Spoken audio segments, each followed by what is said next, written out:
Good morning, good morning, good morning. It is another Planet Power Hour. I'm Chris Logan, hosting this little shindig for the next 60 minutes. We are live on my station, the online station for 90s and 2000s rock. It is called The Planet. If you're listening there, again, I'm going to say a big old thank you. Listen to theplanet.com. Got the apps, got Alexa, we got TuneIn Radio, we got iHeartRadio, all over the place, all the major platforms online. Listen to The Planet. So thank you for listening there. Also, we are live on my Facebook page. We're live on my Chris Logan Facebook page. Listen to The Planet Facebook page and our Chris Logan in the Morning Planet Power Hour Facebook group. So I believe we got all channels firing off this morning. It's Monday. Let's hope it's not a Monday. Oh, and by the way, we're also live on TikTok too. We're back at it on TikTok after I went to TikTok jail for spreading misinformation.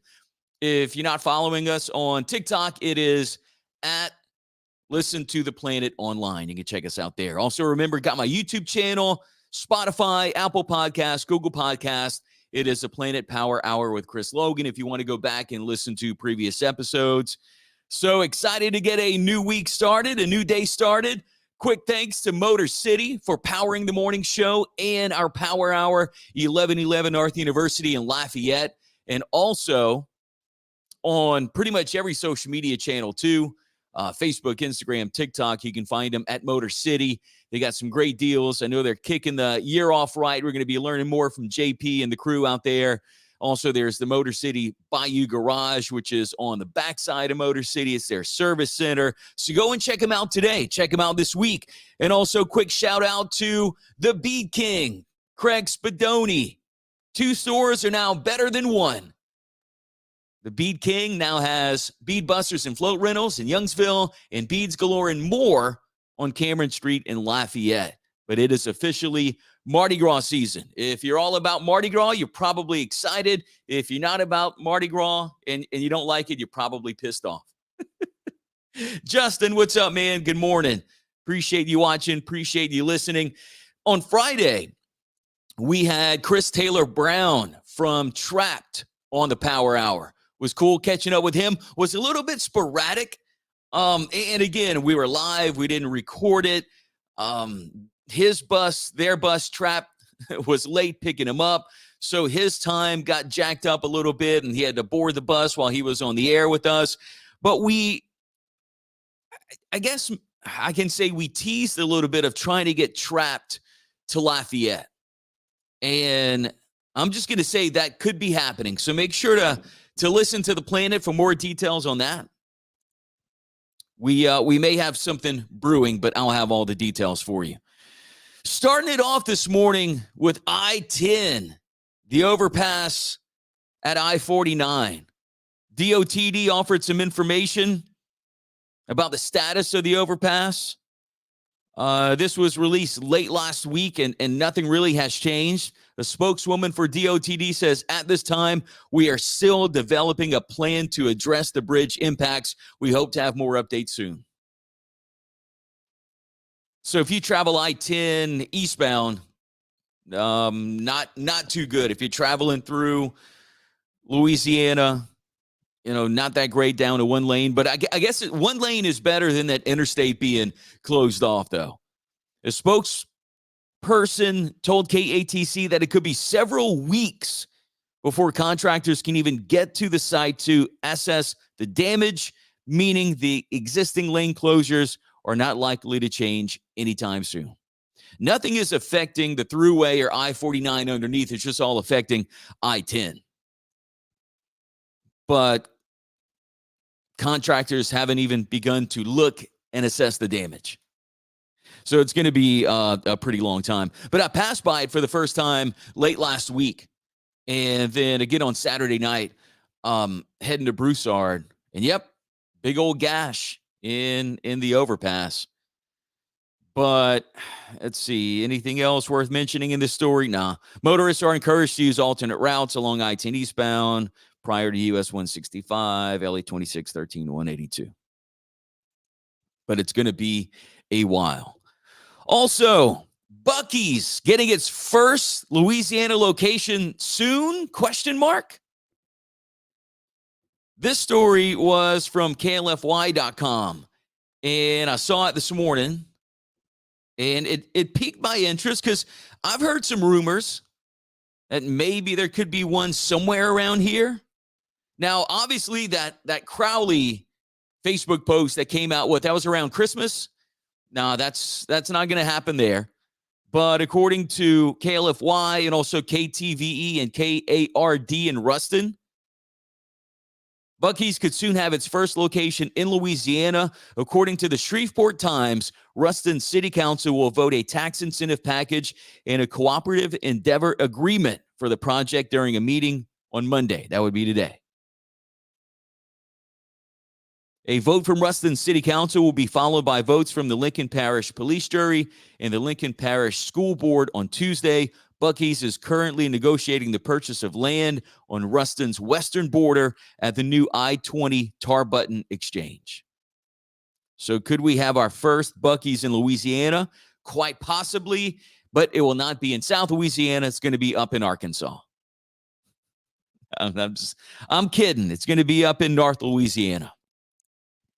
Also, this story, broke, and some people were excited, and then some people were not excited. Oh, and by the way, if you're watching this morning, I appreciate you watching. Just share my video on social media if you don't mind. If you're watching on TikTok, you're watching on Facebook, Chris Logan Facebook page, listen to the Planet Facebook page, or my Chris Logan in the Morning Power Hour group.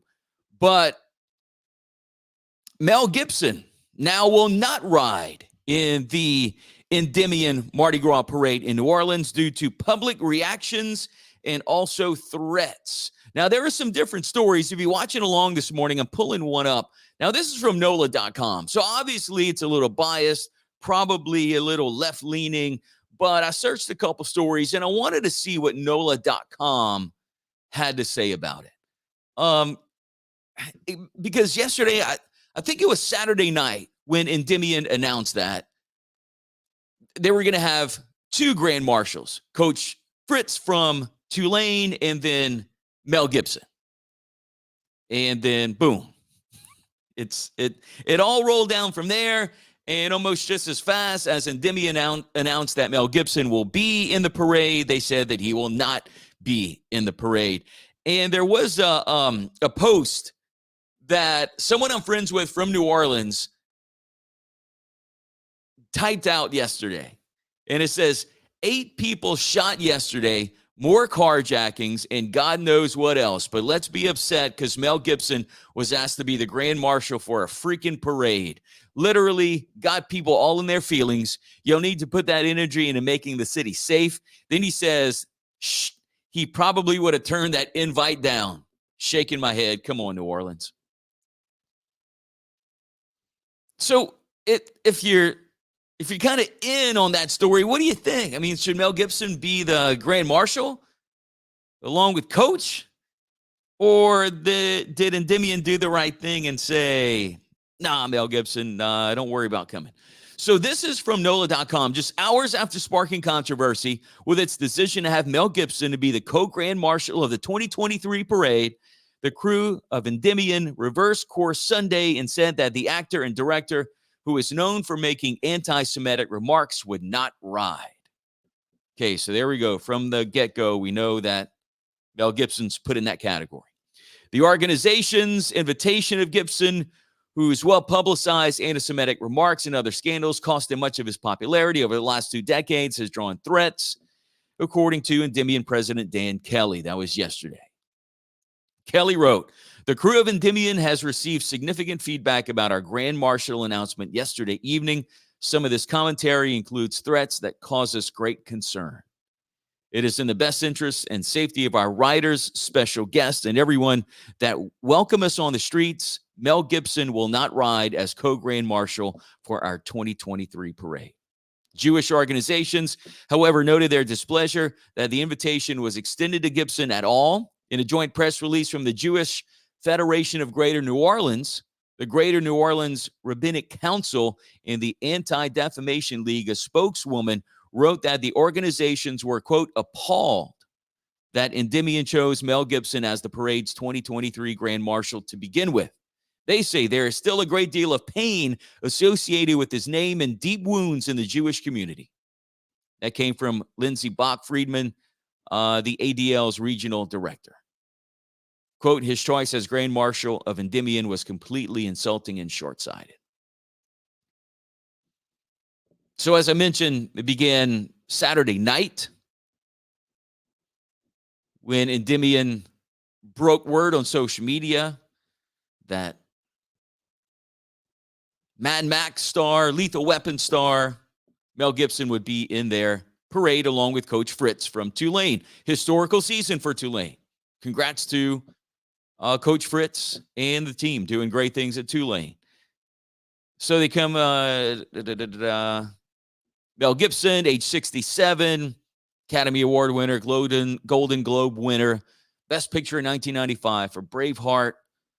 But his 2004 film, The Passion of the Christ, noted for its visual power, extreme violence, all Aramaic language, was criticized by some for being anti-Semitic propaganda.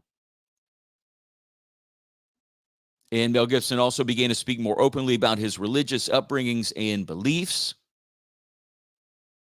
Kind of raised traditional Catholic in Malibu, California.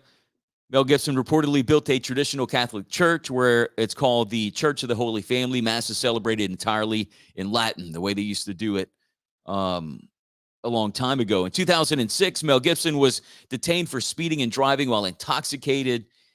He infamously detected an anti-Jewish tirade at the arresting officer. He apologized, other scandals, anti-Semitic comments. Okay. And then they talk a little bit about, in this NOLA.com story, about the super crew, 3,200 riders in Endmyion, 80 floats. New Orleans' most splendid parade, the largest parade since 1974. Let's see who else they had. Dolly Parton, Fats Domino, Steven Seagal, Britney Spears, Kiss, Anderson Cooper, and scores of other. I guess no one had any problems with any of those other people. I don't know. John says, have you seen the meme of the bulletproof vest in Mardi Gras colors? No, John, I have not seen that. But seriously, man, I mean, I went to New Orleans yesterday to watch the Saints game. Luckily, we parked in the parking garage. But, it's like you think back of all the stories from NBA games, NFL games, NCAA games, and people getting their windows busted out and their cars broken into. And that's doesn't seem to be like a big deal. It just keeps happening and happening and happening and happening. They also said last year they broke from tradition, inviting native New Orleans Raymond Aroro, lead anchor of the conservative Catholic themed Eternal World television network and Fox News contributor. Endmyion is the only carnival parade to roll in mid-city New Orleans. Yeah, so they did change some of the routes for some of that this year. The crew successfully negotiated with City Hall to restore an 8-block stretch of the parade that had been trimmed due to a shortage of New Orleans Police Department and public service personnel. So they had a bit of change to the parade routes because of shortages of police and help. The city plans to pay Orleans Parish criminal sheriff deputies to provide crowd control in this previously pruned section. The parade is set to roll on Saturday, February 18th. So and there's a picture of Mel Gibson. So I don't know, right thing to do, wrong thing to do, give in to those demands from Endmyion? I mean, obviously, to have someone like Mel Gibson, Endmyion put some thought into it, probably put a vote to it. They probably thought they weren't doing anything wrong, but then some people weren't happy and then pulled from the parade. What else is on our Power Hour today?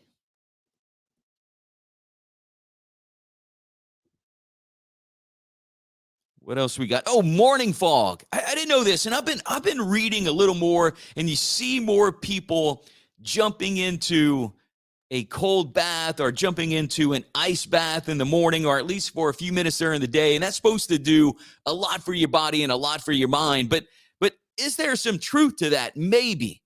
If you're feeling brain fog in the morning, according to this story from Whole Brain Thinking, says blame it on your shower. Scientists found that standing in a hot shower too long in the morning washes away wakefulness. Spending more than 5 minutes in a wet, heated environment encourages daydreaming, leaving you in a daze when you get out the shower. So taking a hot shower, I guess, is a no-no. Supposed to take a cold, maybe a warm shower, and that'll get you going more in the morning than a hot shower. Believe that or not? I came across this morning in some of my prep. And the morning show is not really all about morning show prep. I pull some other things. Obviously, the Mel Gibson thing was not in the prep. That was in a lot of local news feeds this morning. Some local stations had that story as well, the whole Mel Gibson thing. And that's probably the last. We haven't heard the last of the Mel Gibson Endmyion thing. But these are 10 boomer opinions that other generations agree with. Let's see how many of these we agree with. And I don't think that these are in any specific, I don't think it's in a specific ranking because it's from Reddit. But number one on the list, people share way, way too much on social media. Yes? No? Number two, screw touchscreens. I want physical buttons, especially in the car. Yeah, that sounds like a boomer thing.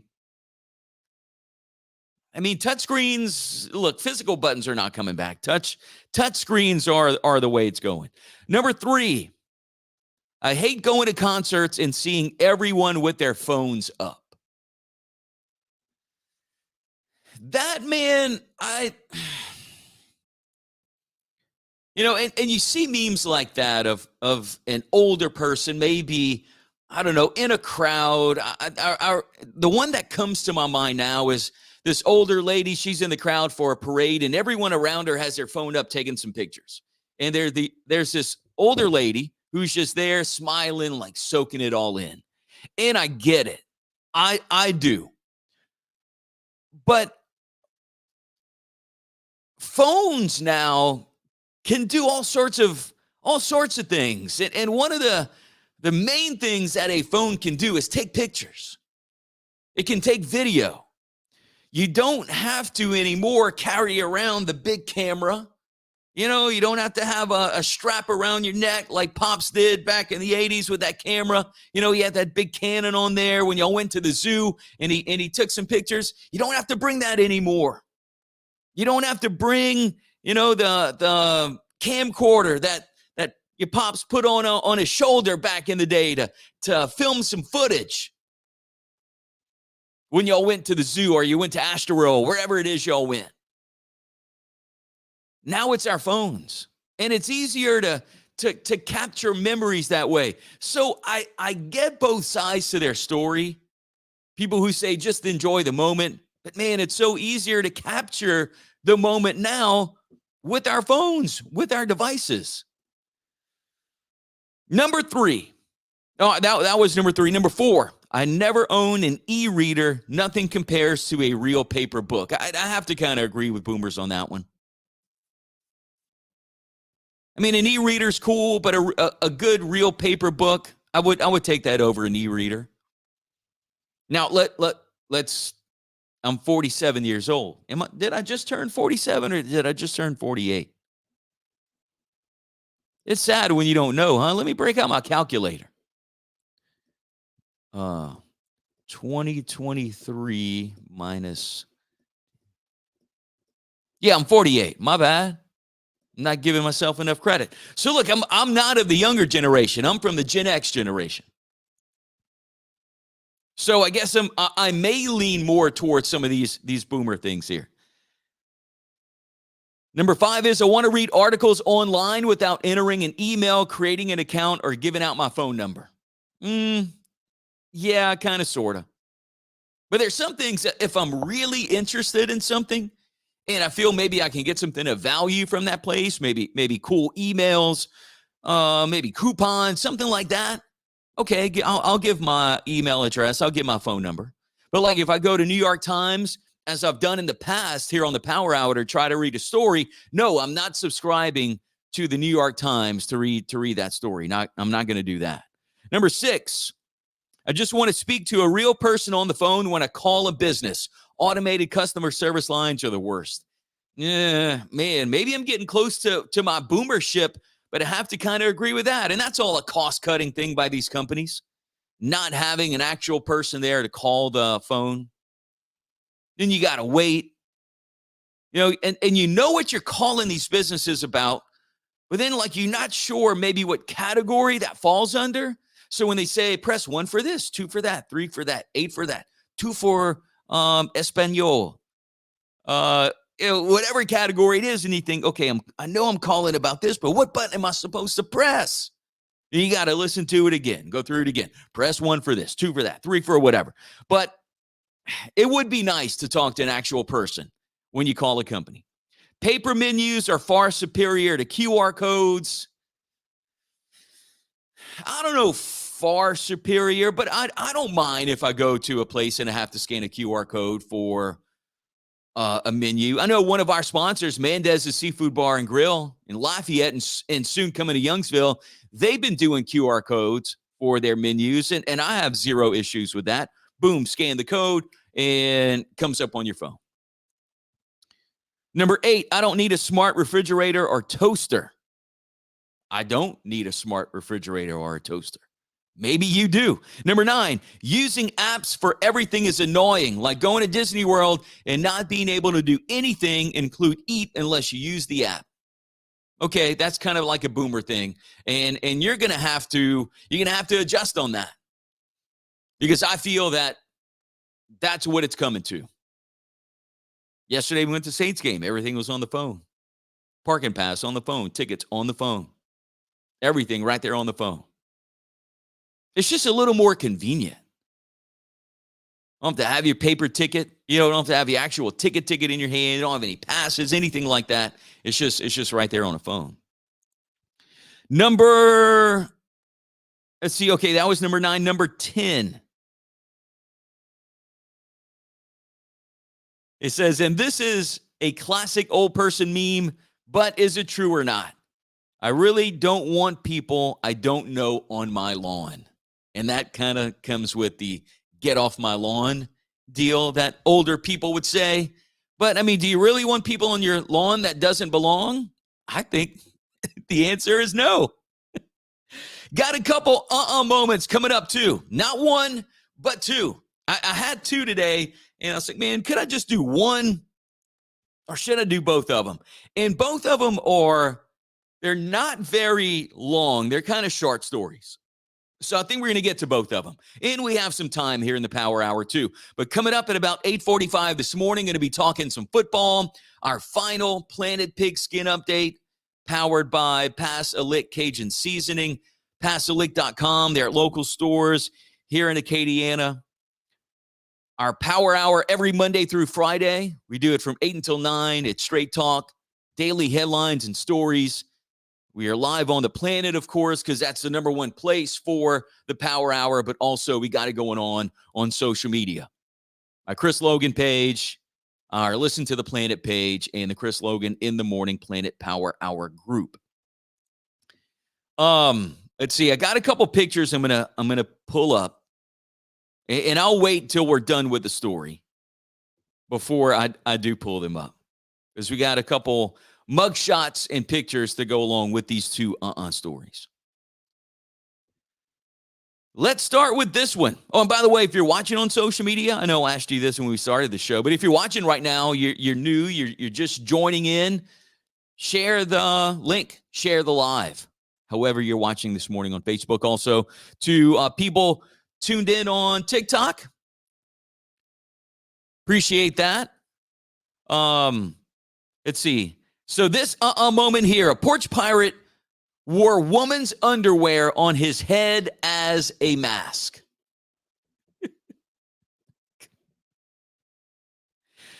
This happened in Tulsa, Oklahoma. Look, and with COVID, people have masks all the time. And that always came up. People wearing masks into stores, even during COVID. You can hide your face and you can do things. I mean, illegal things, but people were worried about that. Police in Tulsa, Oklahoma arrested a porch pirate over the weekend after he stole a package while wearing women's underwear on his head to hide his identity. A security camera got it on video. And I'll show you those pictures in a bit. Because he had the panties on his head during a few other thefts as well. Maybe that was his thing. But police got a shot of his license plate during this burglary. And they used photos to confirm that it was him. His name's Spencer Googler. Police showed up at his house. And he wouldn't let them in until they got a warrant. But once they did, he surrendered. The Tulsa Police Department made fun of him on Facebook and posted screenshots. They called the underwear, quote, an unusual and questionably effective mask. This dude must have been smoking some drugs. Now, look, a good thing was his drawers matched with his shirt in this robbery here.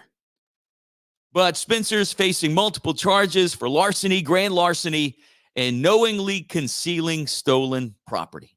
This is from KTUL. You ready for this? Here's his mugshot.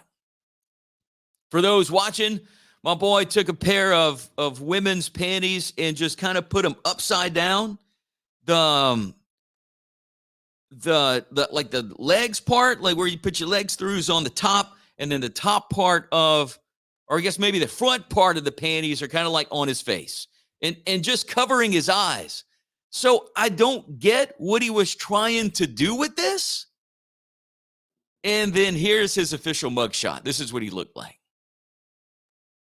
Kind of looked like maybe he was, don't want to stereotype him or anything, but looks like he may have been smoking a couple drugs on that day. But here he is. I mean, how do you, maybe it was just his spiel, his shtick while he was robbing people, that he was the panty robber or something like that. Maybe he had a name. I don't know, but come on, dude. Like, that's what you got to disguise your face. John says didn't even fit, did not. And if he would turn to the left, the drawers would probably kind of go to the side. But arrested, multiple charges, larceny, grand larceny, and knowingly concealing stolen property. See? And what about this one today? This one's almost like a PSA. That if you're going to call in sick, if you're going to abuse your sick days, have a plan to go about it. And don't pull a gun on your boss after he or she tell you that you call in sick too much. A 24-year-old named Denisha Holiday texted her boss at a Family Dollar store in Memphis last month. She said she was too sick to come in, which is something that Denisha does a lot. So her boss told her she was calling in sick too much and responded by removing her from the schedule completely. Okay, I mean, you're calling in too much. You're abusing the system. That's probably going to get you smoked. But Denisha was keeping it real. She countered by showing up at the store and pulling a gun. According to police, she waved the gun around while customers and other employees were there. Luckily, she did not fire any shots. While she was being escorted out, she decided to still keep it real. And Denisha threatened to shoot up the boss's car. She also grabbed a stapler on the way out just for some little, an added extra, and she threw the stapler at them. All this happened on December 27th, but she just got arrested last Thursday. She's facing charges for aggravated assault and reckless endangerment with a deadly weapon. So this right here is Miss Denisha. They released her mugshot. But Denisha, come on. I mean, one, you work at the Family Dollar, okay? And it's okay if you work at the Family Dollar. You're working, you're making some money, but you're working at the Family Dollar. Go and work at the Dollar General down the street. Maybe she didn't like her job. I'll give her the benefit of the doubt. Maybe she didn't like her job. But, I mean, come on, you're going to bring a gun? I mean, and she's probably making a little more than minimum wage. I mean, is it worth going through all that and getting arrested for a Family Dollar job? My answer to that is no. I mean, making a couple $100,000, making $1 million, you want to cause a stir? I'm not condoning it, but at least it would have been a better scenario, right? But two stories this morning. And how about this one? AI will take over. There's a lot going on with artificial intelligence. And now a robot lawyer will argue its first court case next month. The website donotpay.com has tools to help people fight parking tickets or get their bank to reverse things like overdraft fees. Now they say they've got an AI program that can listen in on court cases and come up with strategies in real time.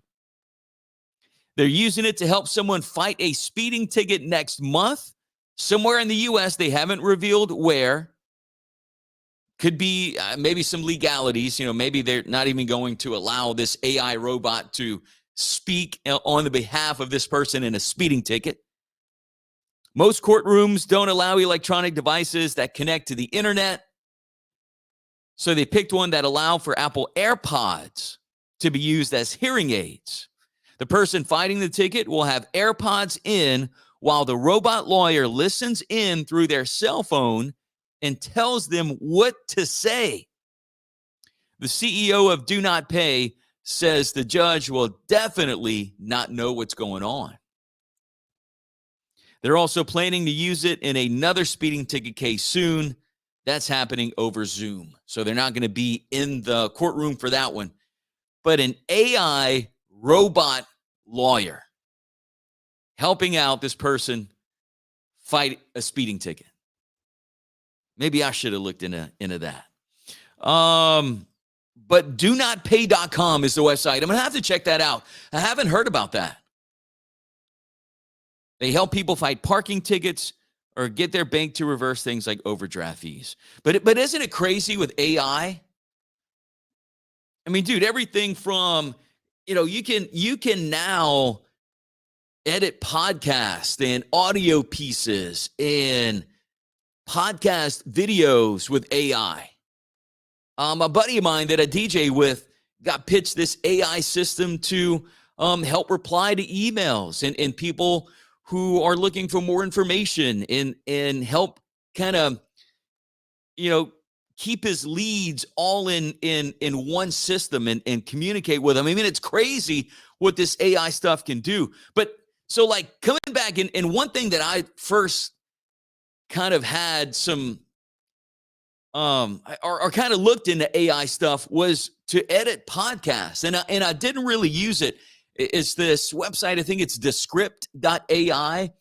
And if you have an audio podcast, and I think now they moved it over to video, but you upload the audio to their website, and then the AI runs through it, and you get this transcript, and the transcript looks like a Word document.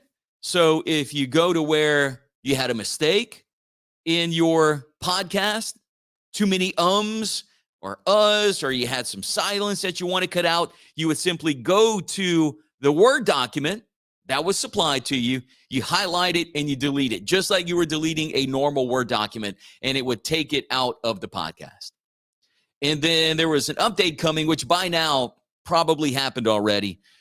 But if you were using this program consistently to edit your podcast, after a certain amount of time, it would it would recognize your voice. So if you forgot to say something, you could simply type it in the Word document and the AI would say it for you. It wasn't your voice. It was the voice that, I mean, it was, but wasn't, that AI picked up. And you could do all that just basically on a Word doc, edit your podcast. Pretty crazy. But that was only an audio podcast. I think they were trying to get it done and probably done already with video podcasts, but it's crazy what AI can do. Did you take part in the dry January thing? I didn't. No, I really don't drink that much. But if you gave the dry January thing a try this year, there's a good chance you're going to be having a drink tomorrow on January 10th. Now, dry January is not having any liquor or anything, any beer for the entire month of January. The average American lasts only 10 days into their attempt before giving up. And what about playing hooky? How many American workers played hooky last year? More than 1/3 of Americans did. Why are they calling in sick? See, we just had the little story about Denisha. I mean, it happens. People call in sick. You can't overdo it, though, and expect not to get reprimanded on your job. Just don't bring a gun to your job when they decide to let you go. But the main reasons why people were calling in sick, the top 3 motivators: attending to personal errands, also going to appointments, catching up on sleep, and also relaxing. Reasons to play hooky. And look, if you have those days off, and I used to not think this way because I'm always a pusher, and I work way too much. But there's sometimes that I feel you need to stop. You kind of need to sit back. But if you have paid time off, you have vacation days, all that stuff, take it. At your job, take it. Because someone else is taking it. And if you leave your job or you get fired, they're going to find someone to replace you and not look back at all. So take those days. Call in sick. Just don't act like Denisha. And what about this? According to this story from Northwestern University, the rich don't just enjoy the finer things in life. According to this, the rich live longer. Rich people live longer than people who are not wealthy? What? New research concludes that being wealthy can add years to your lifespan. Researchers say that every time you add another $50,000 to your net worth, your risk of death drops. All right. Hopefully, at least I have another year to do the power hour with you. And what about this? Do you know your blood type? Man, up until probably a couple 3 years ago, I really didn't know my blood type. A recent survey of 2,000 Americans asked about their understanding of the human body, and 35% could not name their blood type. I think I'm O positive, I believe. Yeah, because they call me all the time to get me to donate blood, and I started doing that a few years ago. I guess that would have been like late 2020, because what got me into donating blood, they would check if you had the COVID antibodies. And I had COVID a couple times. And so I think it was probably like late 2020 into 2021.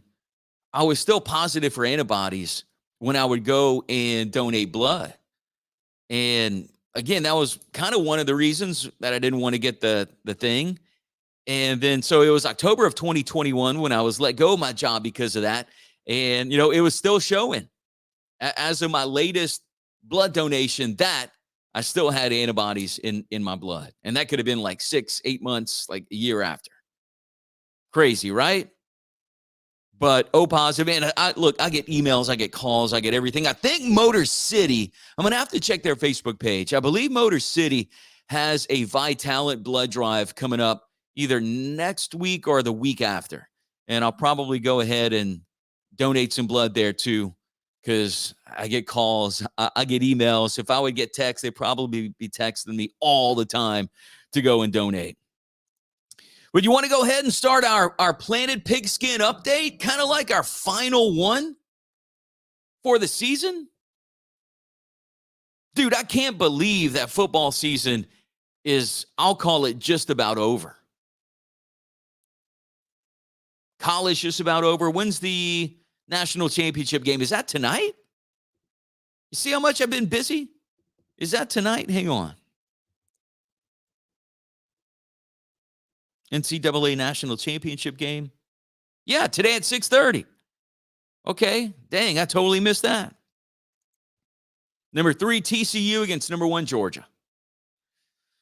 Man, Georgia was kind of sus in the semifinal game, huh? Then they turned it on at the end. Unless Vegas did. But let's see.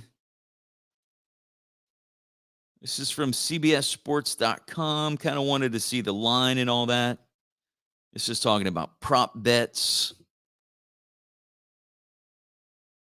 Okay, here it is.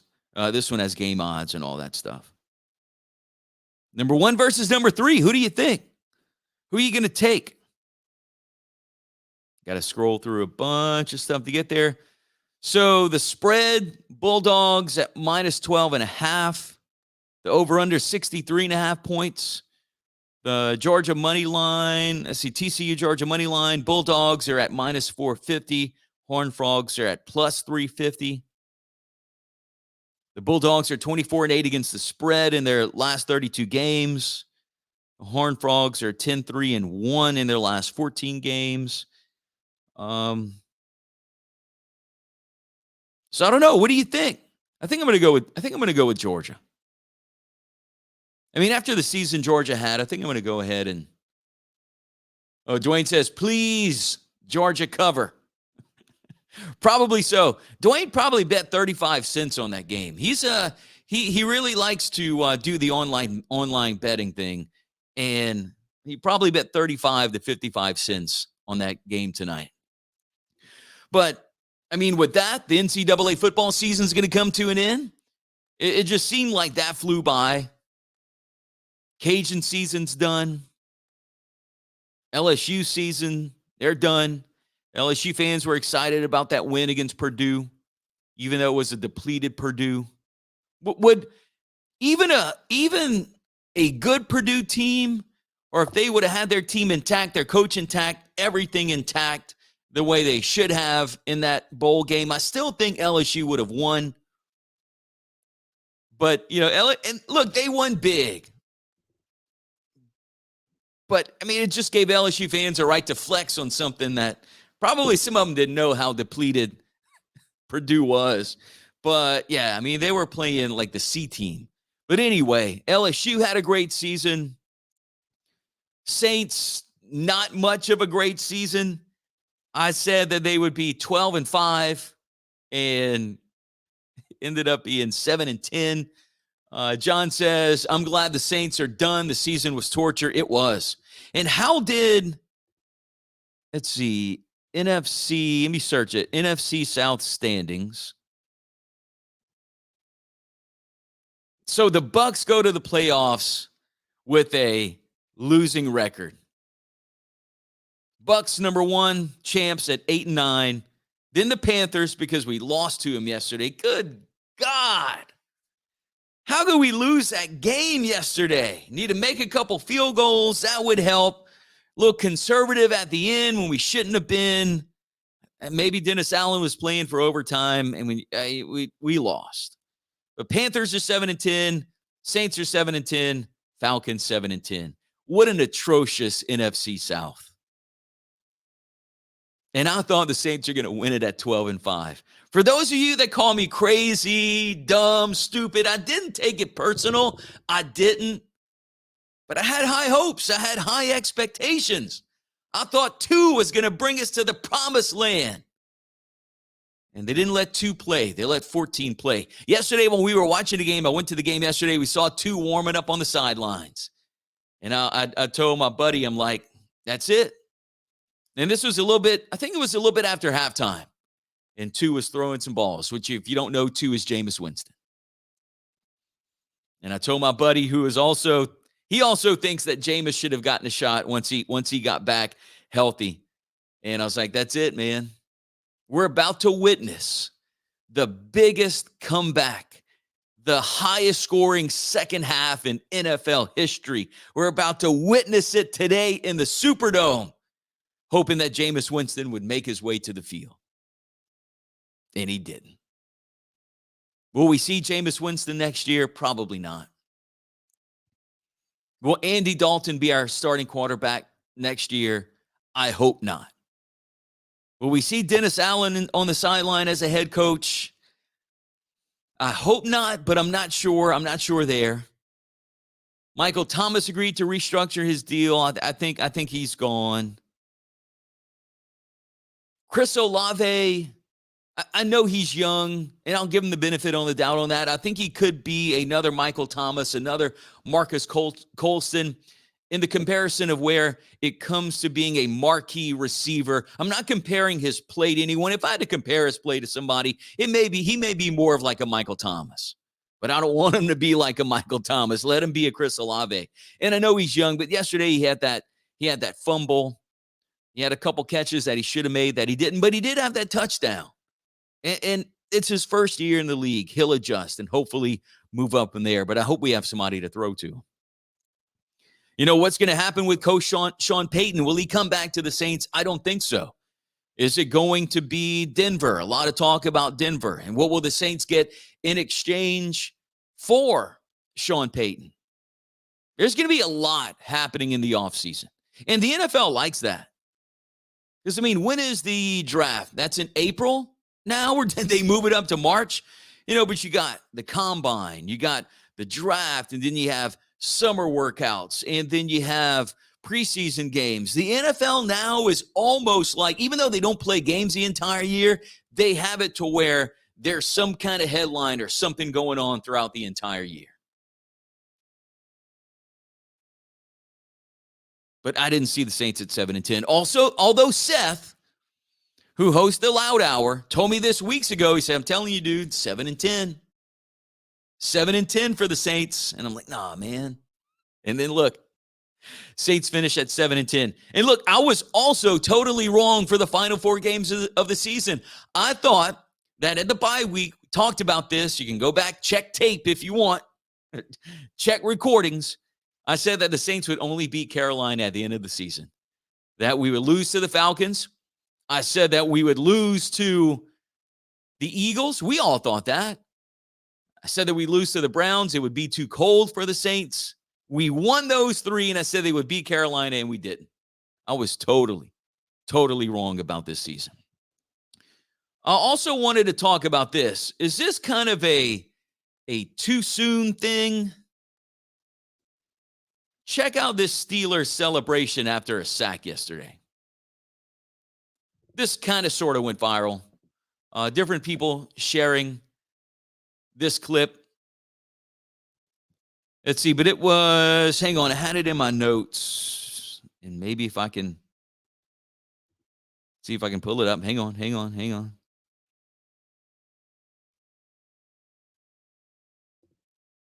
Wanted to see who it was. So Steelers beat the Browns, and Steelers linebacker Alex Highsmith sacked Deshaun Watson. And while Highsmith was laying on his back, a teammate came over and did chest compressions on him before helping him to his feet, which we know that happened to Bills DB DeMar Hamlin. So, like, too soon on this? Let me play it for you if you're watching. There's no audio to it, but you see, they're giving him chest compressions, and he helps him up. Kind of dirty. Dwayne says, is Antonio Brown available? Maybe that could be someone. But it's almost like, and I think Dwayne's right, need a little bit of veteran leadership in the wide receiving core. We don't really have that. You know, Shaheed, he's fast as lightning. I think he could be an asset to the Saints. Alvin Kamara. Wasn't Alvin Kamara this year. Ingram going to be gone. But I'll be following this year to see what's happening with the Saints.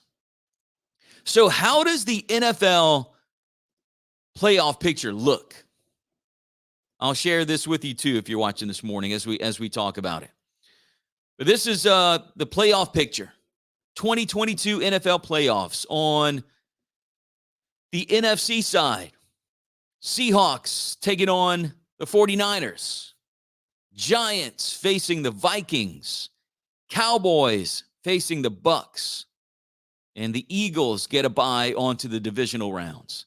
On the AFC side, got Miami facing Buffalo. Ravens taking on the Bengals. And the Chargers facing the Jaguars. What are your predictions here? Do we go with predictions today? Why not? Why not? We got time. I'm going to do it again. But you know what happened when I did predictions on the whim for the Saints? I totally freaking blew it, man. I blew it. But we're going to go with this live. So Seahawks at 49ers. Give me the 49ers there.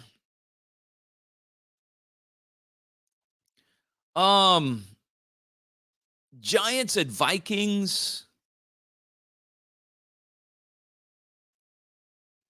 Man, oh God, I hate the Vikings because of what they did to us.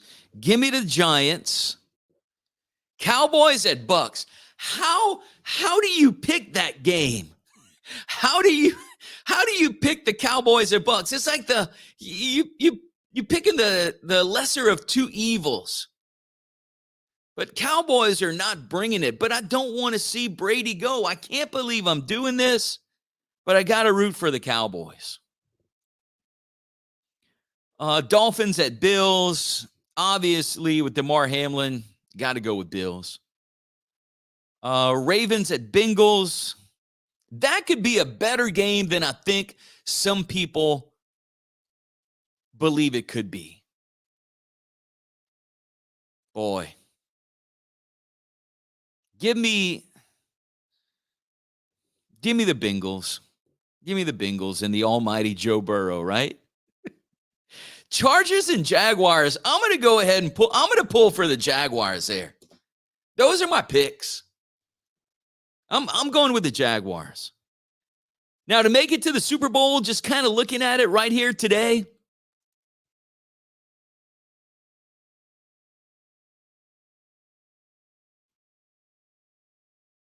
Bills. Yeah, Bills and 49ers. Bills and 49ers, I think. Dwayne says Bengals and 49ers. John says Chiefs and the 69ers. Dwayne says, say Burrow again. Makes me tingle. Dwayne loves Joe Burrow. Joe Burrow, Dwayne. Joe Burrow. But I'm gonna go ahead with the Bills and the 49ers. But it's gonna be close. But I think the NFC championship game will be the 49ers and the Eagles. Does have a chance for that to happen, right? With the way the deal set up, and then could we see a Bills Bengals rematch again? Quite possibly. Bills Bengals, or will the Chiefs throw themselves in there? Did you see their deal, the Chiefs this weekend when they played Ring Around the Rosie, and then they went to the line and scored a touchdown? But let's see. So because they have that again. I told you that they're trying to make the NFL season last as long as possible.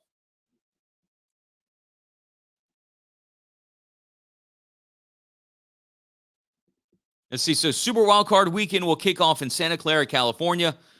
Following the Detroit Lions defeated the Green Bay Packers, the NFL announced a schedule for the opening round of the playoffs, which begins with the NFC's second-seeded San Francisco 49ers hosted the seventh-seeded Seattle Seahawks. The six-game slate will carry on through Monday night, when Tom Brady and the Tampa Bay Buccaneers host the Dallas Cowboys. So it begins with the 49ers and Seahawks and wraps up on Monday night with the Bucs and the Cowboys. They don't have the full schedule?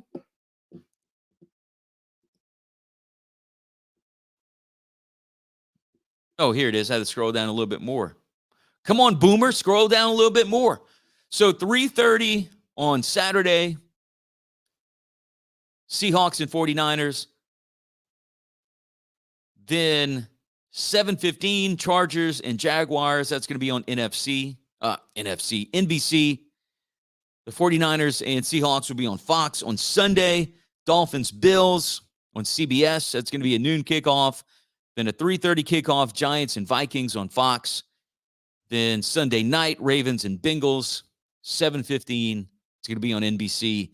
And then Cowboys and Bucs on ESPN, Monday Night Football, Monday night at 7:15.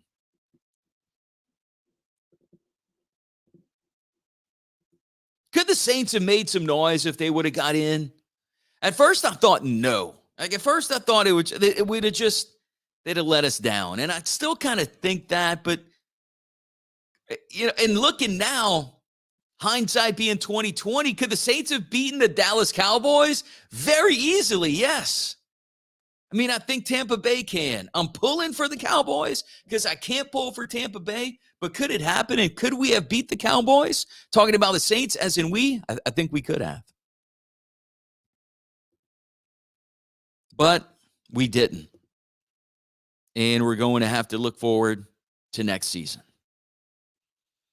Probably a big coaching carousel again. And, you know, Sean Payton's going to be in the headlines.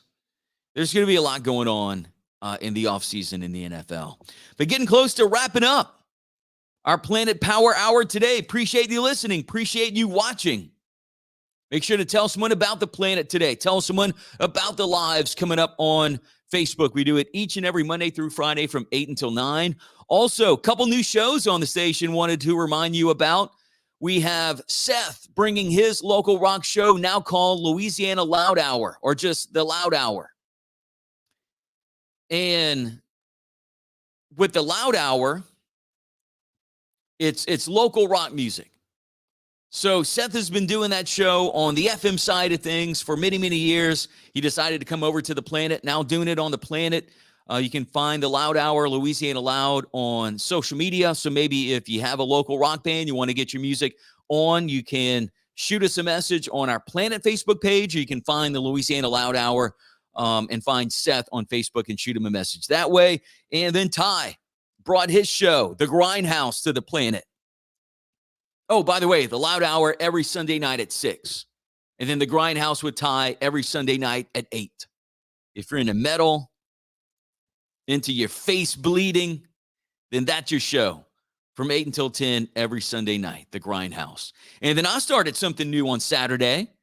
Want to say thanks to everybody who listened to the 90s Rock Rewind. What I'm going to do every Saturday morning at 10, we're going to take a look at a week, the corresponding week in the 90s, and take a look at the alternative rock chart. So with this first show we had on Saturday, we took a look at the alternative rock chart for last week in 1995. Are we going to go up or are we going to go down on this week's show? I hadn't decided yet, but I'll let you know.